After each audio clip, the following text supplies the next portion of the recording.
গুৱাহাটী বিশ্ববিদ্যালয়ত নৱাগত আদৰণি সভা নৱাগত আদৰণি সভাক লৈ উখল-মাখল পৰিৱেশ শিক্ষাৰ্থীসকলে পৰিৱেশন কৰিলে সাংস্কৃতিক অনুষ্ঠান অসমৰ কৃষ্টি সংস্কৃতি উপস্থাপন সাংস্কৃতিক কাৰ্যসূচী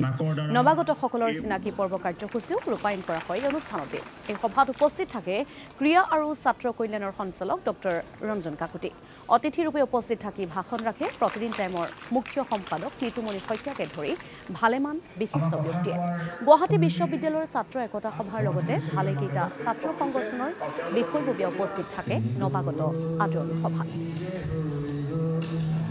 হেডা সপোন বুকুত কঢ়িয়াই থোৱা কৃষ্ণচূড়া